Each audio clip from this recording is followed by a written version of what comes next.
उपन्यास सम्राट मुंशी प्रेमचंद द्वारा रचित उपन्यास गबन का 17वां भाग शुरू करने से पहले हम पिछले भाग यानी 16वें भाग के सारांश पर एक नजर डालें। रमा गंगू के ऋण से परेशान था ही, अतः उसने उक्त रुपए उसके यहाँ अपने हिसाब में जमा कर दिए और दूसरी जोड़ी कंगन तैयार करने का आदेश दिया।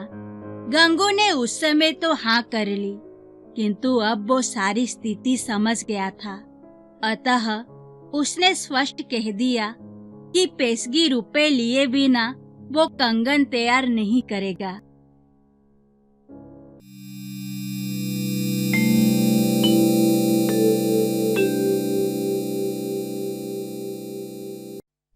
प्रस्तुत है गबन उपन्यास का भाग 17वां। 9 दिन गुजर गए। रमा रोज प्रातः दफ्तर जाता और चिराग जले लौटता।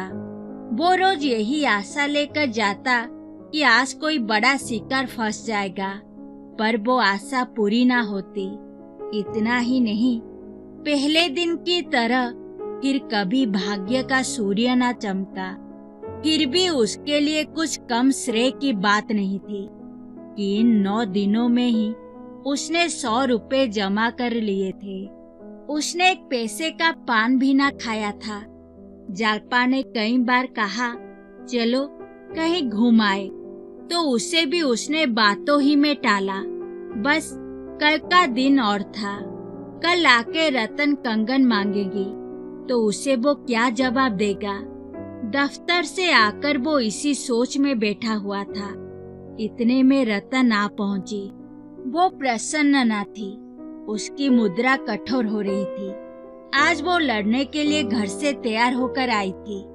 जालपा ने कहा, तुम खूब आई, आज मैं भी जरा तुम्हारे साथ घूम आऊंगी। इन्हें काम के बोझ से आजकल सिर उठाने की फुर्सत नहीं। रतन ने निष्ठुरता से कहा, मुझे आज बहुत जल्द घर लौट जाना है।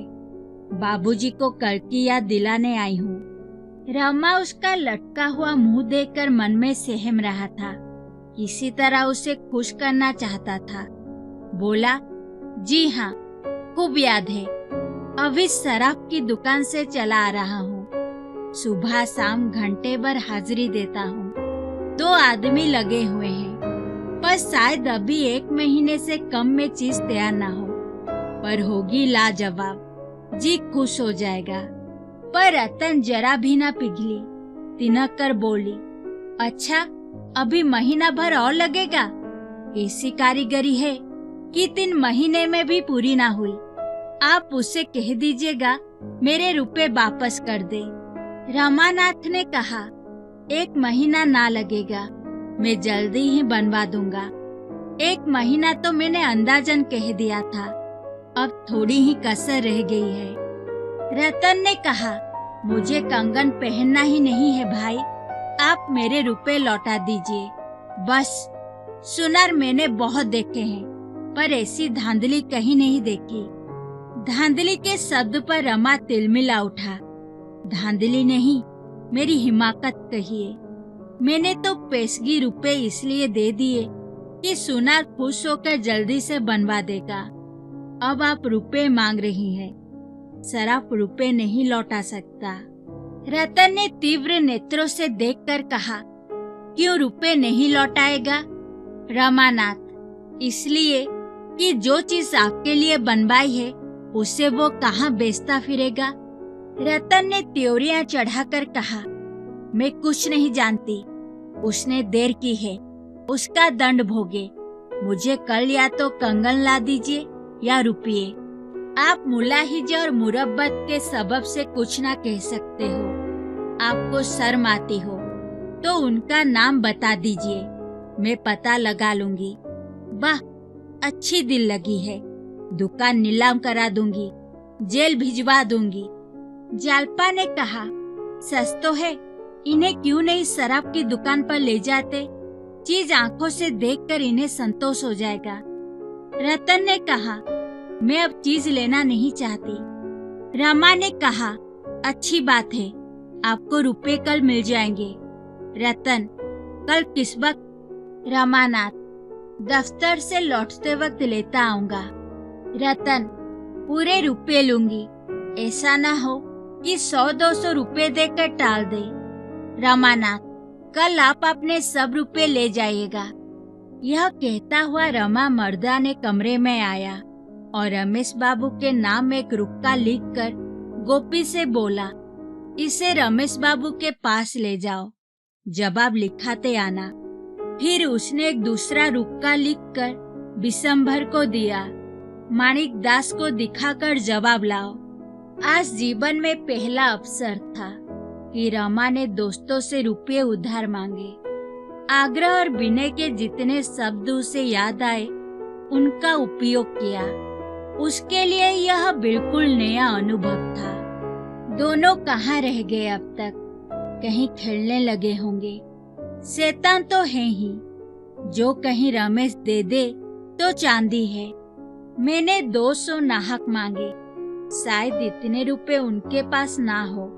ससुराल बालों की नोच खसोट से कुछ रहने भी तो नहीं पाता। माणिक चाहे तो 1500 दे सकता है, लेकिन देखना चाहिए, आज परीक्षा हो जाएगी। आखिर बिशंभर लौटा। माणिक ने लिखा था, आजकल बहुत तंग हूँ, मैं तो तुम्ही से मांगने वाला था। रमा ने पुर्जा फाड़ कर फेंक दिया। मतलब ही कहीं का। अगर सब इंस्पेक्टर ने मांगा होता तो पुर्जा देखते ही रुपए लेके दौड़े जाता। फिर देखा जाएगा। इतने में गोपी भी लौटा। रमेश ने लिखा था, मैंने अपने जीवन में 2-4 नियम बना लिए हैं। मित्रों से लेन देन का व्यवहार न करूंगा। अभी तुम्हें अनुभव नहीं हुआ, वहाँ मन मुटाव होते देर नहीं लगती।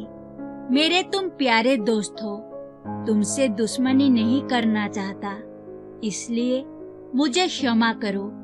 रामा ने इस पत्र को भी फाड़कर फेंक दिया और कुर्सी पर बैठकर दीपक की ओर टकटकी बांधकर देखने लगा। आपको हमारी यह कहानी कैसी लगी? आप हमें कमेंट बॉक्स में लिखकर बताएं और हमारे अपडेट पाने के लिए आप हमारे चैनल को जरूर सब्सक्राइब करें। धन्यवाद।